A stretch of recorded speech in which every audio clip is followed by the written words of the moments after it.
नमस्कार, मेरा नाम आलोक है। आप लाइव स्ट्रीम देख रहे हैं। देखिए, नीतीश कैबिनेट की आज बैठक हुई है। मुख्यमंत्री नीतीश कुमार की अध्यक्षता में आज कैबिनेट की मीटिंग हुई है, जिसमें 31 एजेंडों पर मुहर लगाई गई है। 31 बड़े फैसले लिए गए हैं। कई विभागों में बहाली भी निकल रही है। कई विभागों में पद सृजित किए जाने हैं और वहाँ बहाली निकाली जानी है। बहाली की प्रक्रिया अब शुरू होगी। इसके अलावा परिवहन विभाग में भी एक बड़ा बदलाव हुआ है कि जो लोग अन्य राज्यों में जाकर के गाड़ियाँ खरीदते थे, क्योंकि यहाँ पर जो रजिस्ट्रेशन का शुल्क था वो काफ़ी ज़्यादा था अन्य राज्यों की तुलना में, तो अब रजिस्ट्रेशन का जो शुल्क हैं वो भी घटा दिए गए हैं। उस पर भी बड़ा फैसला हुआ है। कृषि विभाग हो, स्वास्थ्य विभाग हो, इन सभी विभागों में कुछ बड़े बड़े फैसले हुए हैं। कैबिनेट की बैठक में 31 एजेंडों पर मुहर लगी है। क्या कुछ वो बड़े फैसले हुए हैं? कैबिनेट सेक्रेटरी हैं एस सिद्धार्थ, अपर मुख्य सचिव हैं, क्या कुछ वो बता रहे हैं, ज़रा सुनिए। वालों के लिए है ब्रेकिंग न्यूज़ ही समझे जो है। ये सरकार ने निर्णय लिया है कि जो पटना सदर अंचल है उसको 4 अंचलों में विभाजित किया जाएगा। पहला अंचल का नाम है पटना, मैं सारे अंचल के नाम पढ़ देता हूँ। पहला अंचल है पाटलिपुत्र अंचल, दूसरा अंचल है पटना सिटी अंचल, तीसरा अंचल है दीदारगंज अंचल,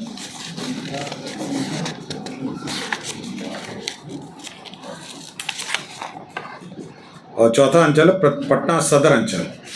तो 4 हो गया। एक तो पाटलिपुत्रा हो गया, पटना सदर अंचल हो गया, पटना सिटी अंचल हो गया और दीदारगंज अंचल हो गया। तो 4 अंचलों में हो गया। पटना सदर अंचल अब 4 भाग में हो गया। थानावार में अगर बताऊं सबको, तो पाटलिपुत्र अंचल में है आपका दीघा थाना है, राजीव नगर थाना है, हवाई अड्डा थाना है, पाटलिपुत्रा थाना है, शास्त्री नगर थाना है और गर्दनीबाग थाना है। तो ये हो गया आपका पाटलिपुत्र अंचल। मेरे ख्याल से ये कहीं बीच वाला है। दूसरा अंचल पटना सदर अंचल हो गया। बुद्धा कॉलोनी, कोतवाली, श्री कृष्णापुरी, जक्कनपुर, गांधी मैदान, पीरबोर, कदम कुआं, कंकड़ बाग, पत्रकार नगर और सचिवालय।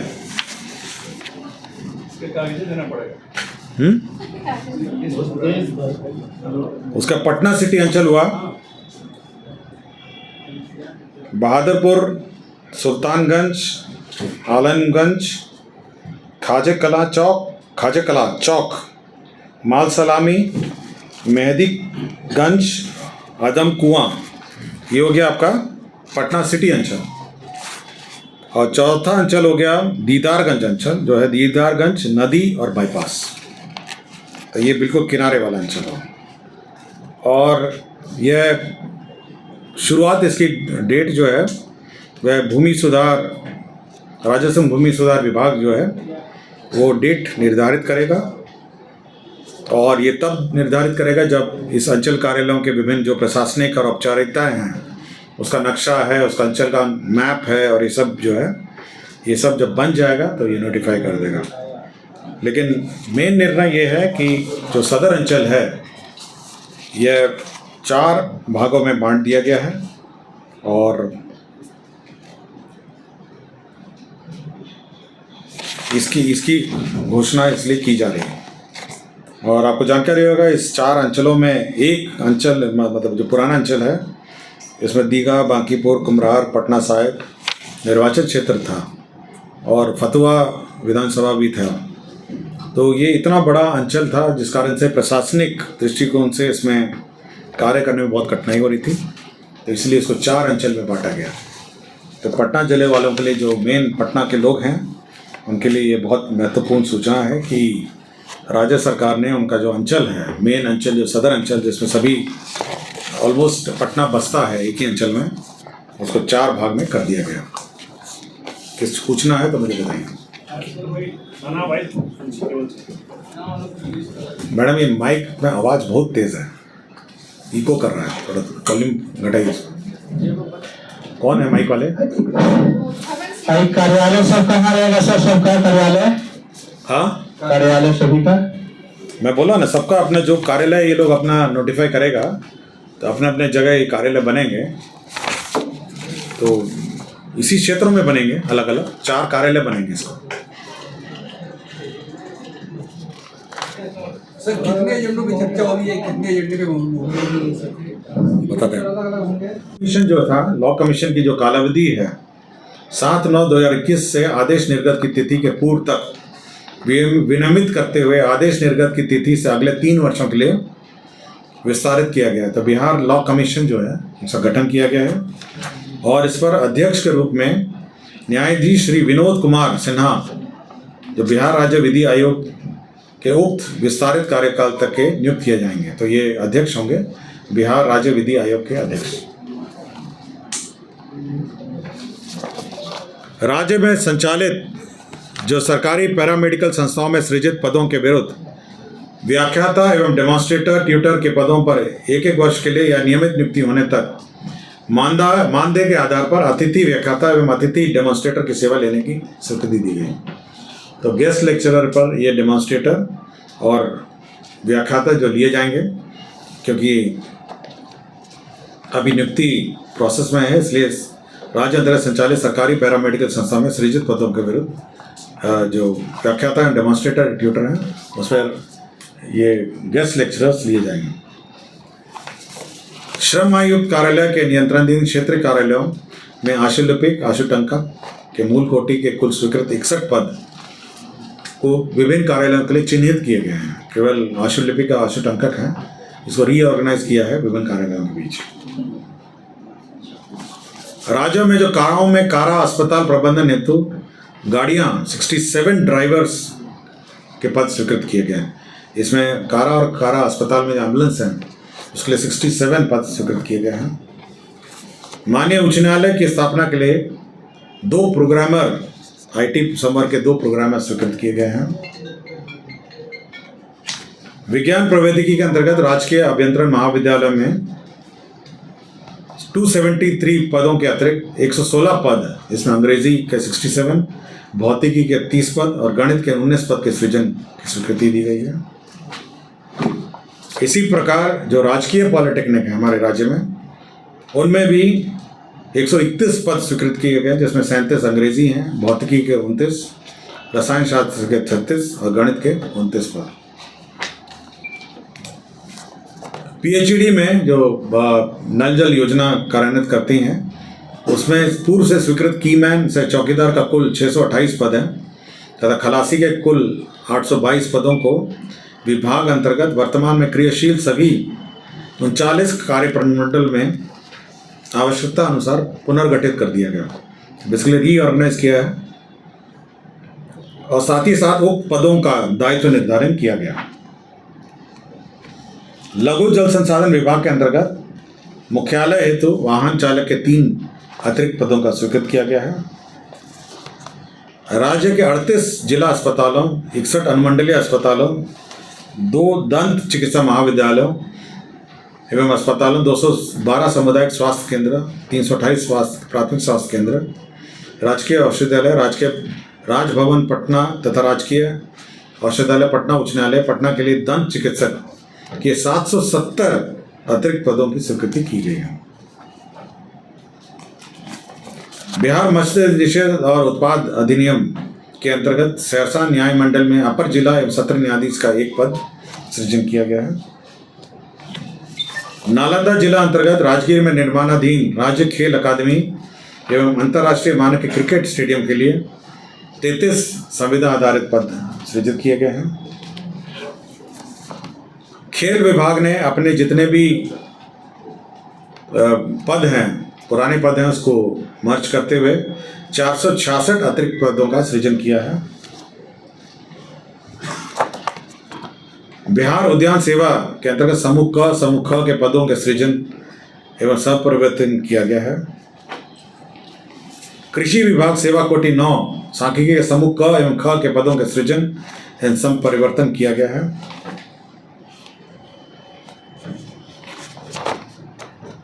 भारत के भूतपूर्व प्रधानमंत्री भारत रत्न स्वर्गीय अटल बिहारी वाजपेयी की पुण्यतिथि 16 अगस्त को पटना में राजकीय समारोह के रूप में मनाया गया था और भविष्य में भी इसी तिथि को पुण्यतिथि मनाया जाएगा।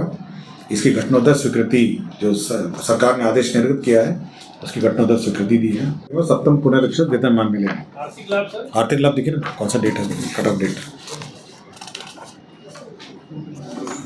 राज्य में जो आम नागरिक हैं उनके लिए एक आईटी डिपार्टमेंट का ये प्रस्ताव था जिसमें 85 करोड़ 23 लाख का है। इसमें जो सॉफ्टवेयर है बिहार वन करके एक सॉफ्टवेयर का निर्माण किया जाएगा और इसके अंतर्गत जो राज्य में सोशल रजिस्ट्री का निर्माण किया जाएगा। सोशल रजिस्ट्री इसका मतलब ये है कि जो भी लाभुक हैं, लाभान्वित होंगे, उनको एक सोशल रजिस्ट्री नंबर दिया जाएगा और किसी को भी लाभ अगर प्राप्त किया जाना है तो ये सोशल रजिस्ट्री में उनको रजिस्टर करना पड़ेगा।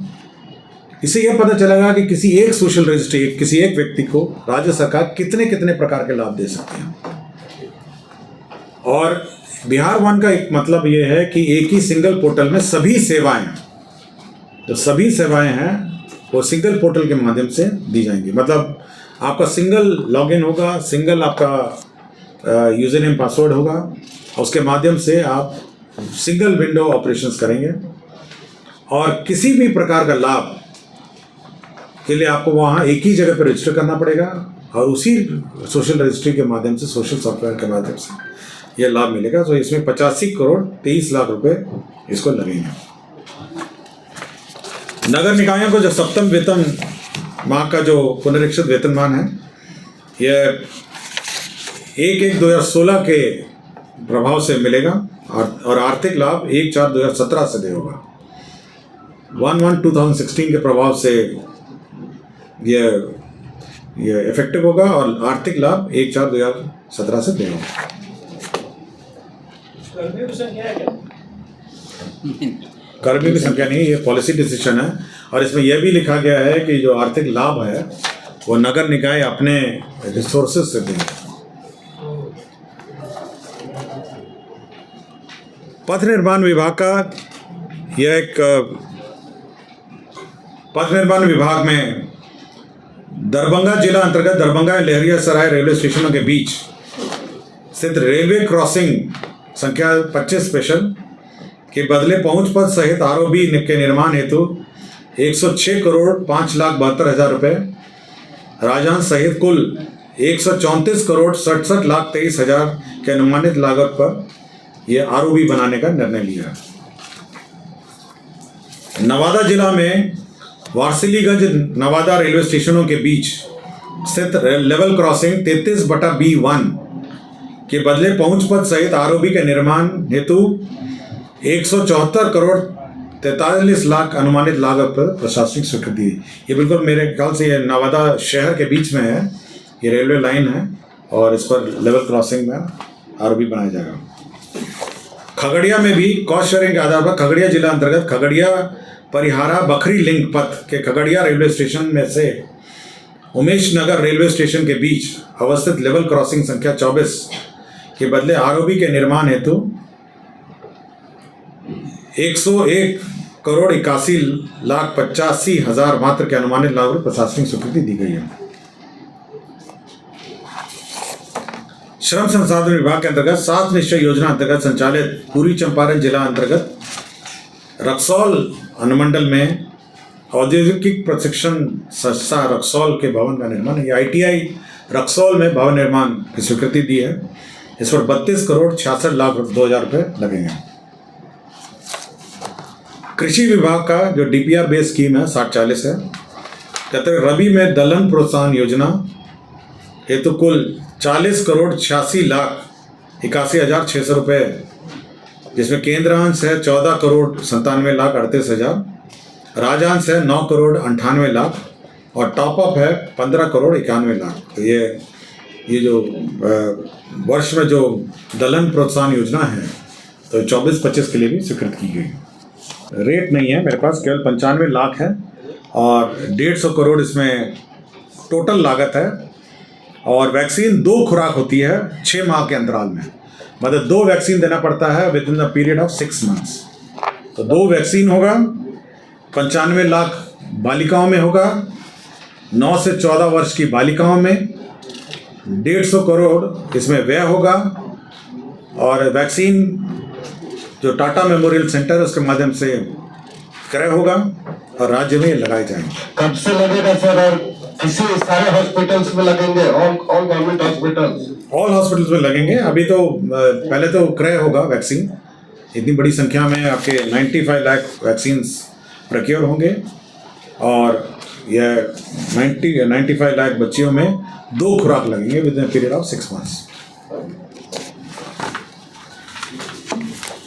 स्थानीय नगर निगम निकाय के जो कर्मी हैं उनको 7th पे रिवीजन का लाभ दिया जा रहा है और यह एक घोषणा है और इनको जो लाभ है 1/1/2016 से वैचारिक रूप से दिया जाएगा, तो आर्थिक रूप से चलिए शांति बनाए रखें। नमस्कार। आज मंत्रिपरिषद में 31 एजेंडों पे निर्णय हुआ। जो सबसे महत्वपूर्ण एजेंडा है पटना जिले के लिए है। इसमें जो पटना सदर अंचल है उस पटना सदर अंचल को 4 भाग में बांटा गया है। अब पटना सदर अंचल जो है 4 भाग में होंगे और इन अंचलों के नाम मैं पढ़ देता हूँ। पहला अंचल होगा पाटलिपुत्र अंचल, दूसरा अंचल होगा पटना सदर अंचल, तीसरा अंचल होगा पटना सिटी अंचल और चौथा होगा दीदारगंज अंचल। तो 4 अंचलों में जो पटना सदर अंचल पहले था उसको बांटा गया है। इसका कार्यान्वयन जो है, इसका कार्यान्वयन राजस्व एवं भूमि सुधार विभाग इसकी तिथि निर्धारित करेगी और यह तिथि जब तक प्रशासनिक औपचारिकताएं हैं पूरी हो जाती हैं उसके पश्चात किस तारीख से ये अंचल कार्यरत होंगे उसकी तिथि निर्धारित की जाएगी। तो सबसे पहला महत्वपूर्ण एजेंडा यह है कि पटना जो सदर अंचल है उसको 4 भाग में विभाजित करने का निर्णय लिया है। पाटलिपुत्र अंचल, पटना सदर अंचल, पटना सिटी अंचल और दीदारगंज अंचल। दूसरा एक महत्वपूर्ण निर्णय लिया गया है तो बिहार में जो मोटर वाहन नियमावली 1992 है उसका नियम 74 और नियम 82 में संशोधन है और इस नियम में जो शुल्क होते हैं, मोटर वाहन के रजिस्ट्रेशन शुल्क हैं, उसका निर्धारण होता है। तो इस रजिस्ट्रेशन शुल्क को काफ़ी कम कर दिया गया है। जैसे मोटर बाइक में पहले ऑल बिहार में 1,500 और 150 रुपये लगता था, उसको घटा के 1,150 कर दिया है। ऑटो रिक्शा में 5,650 लगता था, अब 1,150 लगेगा ऑल बिहार का।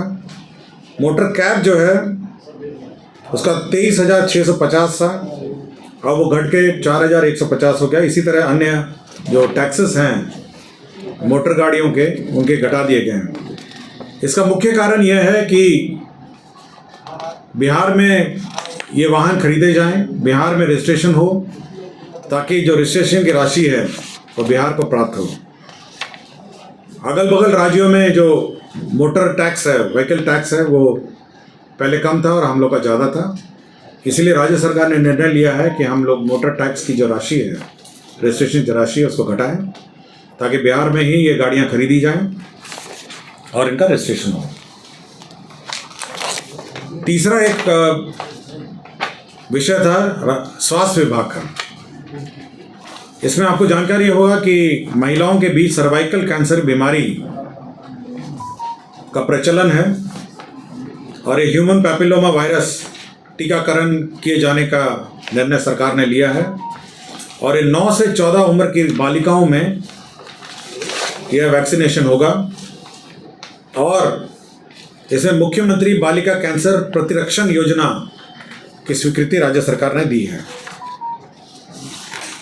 इसका जो टीकाकरण का क्रय है, टीका का क्रय है, ये टाटा मेमोरियल जो हमारा हॉस्पिटल है जिसके साथ एग्रीमेंट हुआ है, जो कैंसर संस्था है, उसके माध्यम से क्रय होगा और यह राज्य में यह वायरस का जो वैक्सीन है व्यय लगेगा। इस पर संभावित व्यय 150 करोड़ संभावित व्यय है और 9 से 14 वर्ष की बालिकाओं में ये लगेगा और कुल जो अनुमानित जो इसकी आबादी है वो 95 लाख है, 95 लाख बालिकाओं के बीच ये वैक्सीन लगेगा।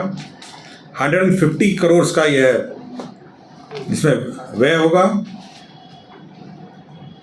और human papilloma virus Tata memorial जो केंद्र सेंटर है मुंबई है उसको प्राधिकृत किया गया है, उसके माध्यम से होगा और इस पूरी व्यवस्था से जो महिलाओं में सर्वाइकल कैंसर की जो का खतरा रहता है उससे बचाव होगा। कब से तो एस सिद्धार्थ बिहार के वरिष्ठ IAS अधिकारी हैं, कैबिनेट सेक्रेटरी हैं, अपर मुख्य सचिव भी हैं शिक्षा विभाग के। उन्होंने क्या कुछ बताया है कैबिनेट की मीटिंग के बाद, क्या कुछ विस्तार से जानकारी दी है, हर एजेंडे पर क्या कुछ बातें हुई हैं, क्या फैसले लिए गए हैं हर विभाग की ओर से, वो बताया है। आपने सुना है। हमारे चैनल को सब्सक्राइब कर लें, साथ साथ फेसबुक पेज भी लाइक करें। धन्यवाद।